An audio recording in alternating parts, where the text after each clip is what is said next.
Hey guys, Joe Sidoti here. Thanks for stopping by for another video. You know, I've been doing this for a long time, and I constantly see what I think is the same mistake being made over and over again when it comes to EQ.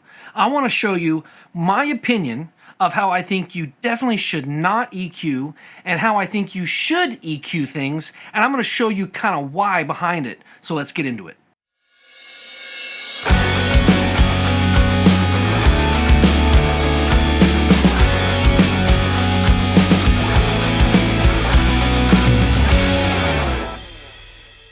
All right, before we dive in, just real quick, let me make sure to say, if you enjoy this channel, if you're liking the content that I'm providing, please subscribe if you're not already. And make sure to like, share these videos, comment in the comment section, and go to SidotiSound.com to find out more about me and to get more links and to get some cool merch, all sorts of stuff that you can do to help support the channel. All right, enough of that. Here we go.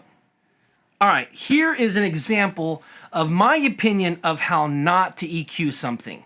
Now, this isn't a hard and fast rule. You know, generally speaking, I stay away from really tight filters like this, and I'll kind of explain to you a little bit later why, and I'll show you exactly how I do EQ things. And I'm going to show you how things used to be back in the day, and why, when you listen to old vintage records, you go, man, that sounds so good.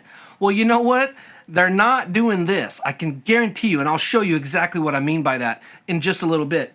But this is just my opinion on how I choose not to EQ things. Now, this is a kick drum, just as an example. It doesn't really matter. I've chosen random frequencies, so I've boosted a little 4.25. I pulled some 1K. I pulled some 409, and I'm adding some 65 here.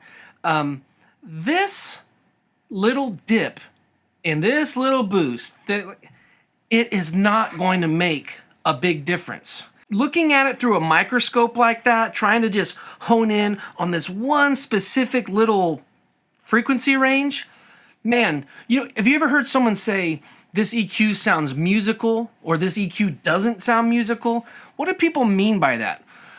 What they mean by that is when you add something, when you add an EQ to something and it makes a big tonal shift and it enhances the instrument in such a way that it makes the song better, it's making the music better. This EQ is musical in the sense that it really emphasizes the harmonics and the subharmonics that are there. They're just being masked by other stuff, but if you can really punch it out with some nice musical EQ, you're gonna hear a big difference.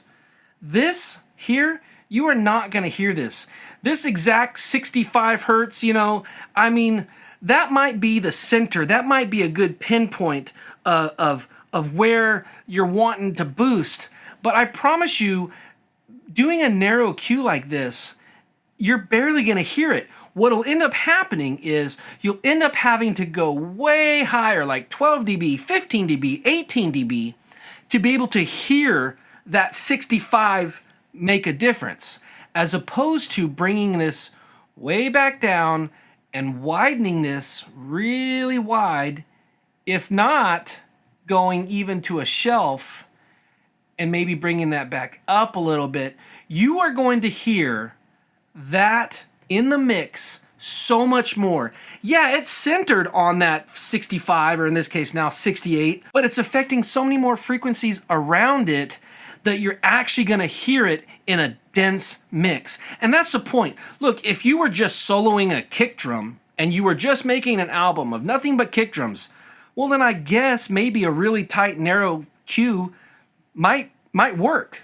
But we're talking about having to carve out things and make it really stand out. Let me show you an example. I'm going to use my Softube Console 1. Let me show you an example of what an EQ might look like, say on a kick drum, and then we'll look at a bass, and then I'm going to show you on a Neve emulation, and you're going to see the difference between these narrow cuts and what these old analog consoles or emulations of consoles actually do. The whole point of this video is to try and get you to not EQ all narrow. So let's take a look at, this is my kick drum with the SSL 4000E series. I'm adding a bell at 5.3K.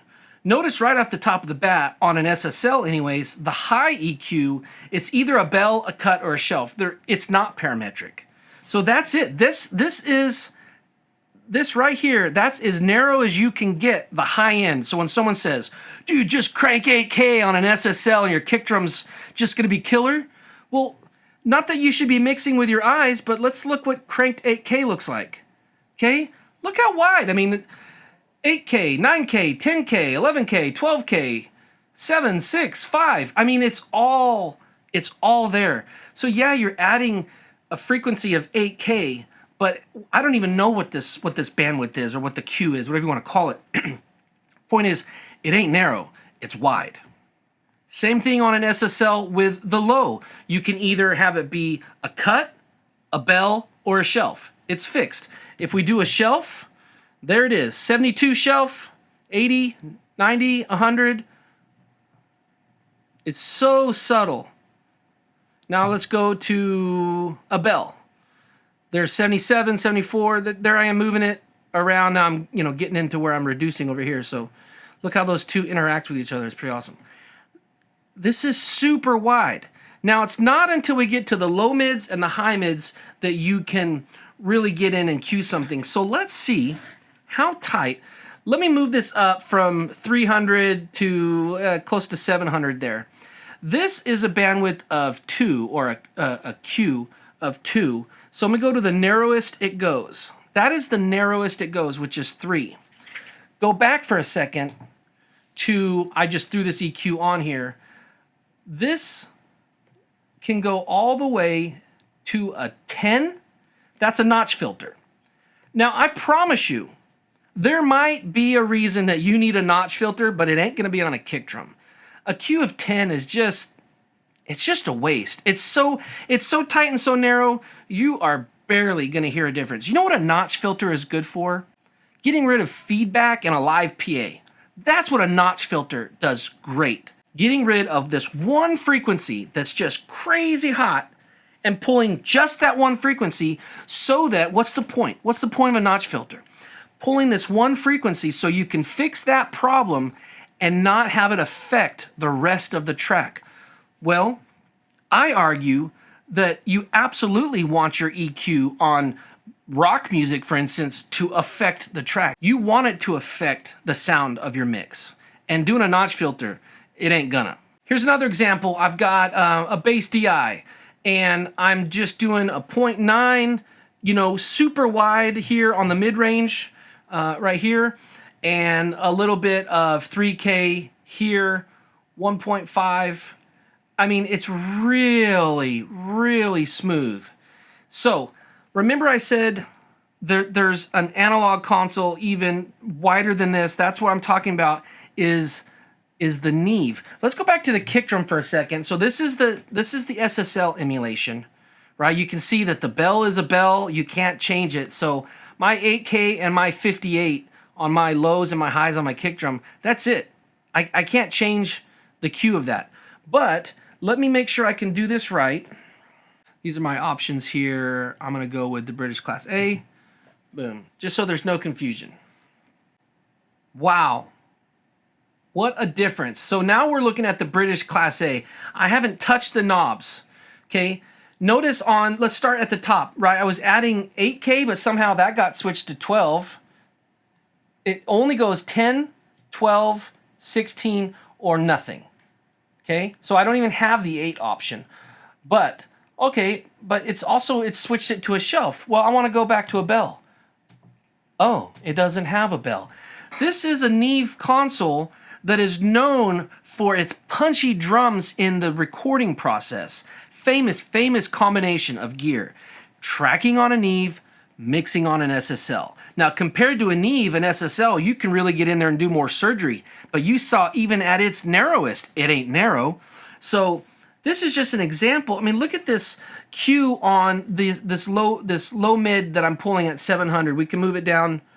It goes 360, 700, 1.6, 3.2, 4.8, 7.2. That's it. Those are our options.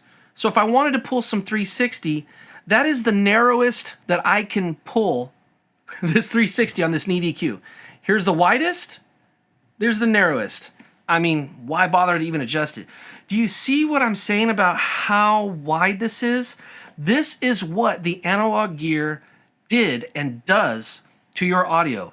It is not filtering it and notching it out. Let's add some, let's add a shelf. Again, it's only allows to be a shelf. There's 35, 60, 110. Let's go to 60. So if I'm adding 5 dB of 60, 5 dB of, let's say, 10K, and I'm pulling some 360, look at that smiley face. Do you see? Is this clear? This is what I'm getting after, is going in and trying to, you know, just use an X-Acto knife and to really think that you're going to actually make a difference. You're fooling yourself. Now, this is my opinion, so don't go nuts on the comments, but if you're just starting out and you're going, I want my music to sound like all these records that I grew up listening to, and you're using presets or you're using someone else's, you know, idea of, oh, you just got to get in and you got to, you know, just bump out a little 100 here, really narrow, and then go to your bass guitar and add a little 100, you're wasting your time. You want to make big, bold decisions and you want them to sound great. This is how you EQ things. This is how you sculpt. Maybe you've watched other videos of mine. You've heard me say, you've got to sculpt the sound, make it sound musical, make big, swooping decisions, and then commit to them. That's what this looks like. All right, that's it. I hope that this, you know, was maybe informative for you. Maybe you think I'm crazy and you think that your mixes have never sounded better since you started using really tight notch filters. I'd love to hear your feedback. But for now, thanks so much for your time. Thanks for watching this video. Happy EQing. All right, I'll see you on the next video. If you like this video, then click that like button, I appreciate it, and subscribe to the channel and help support Sidoti Sound, and click that bell if you want to be notified when I release new videos. And of course, you can find me on all sorts of social media, so be sure to check that out. If you'd like to work with me on an upcoming project, then make sure to visit SidotiSound.com for more information. All right, guys, thanks a lot.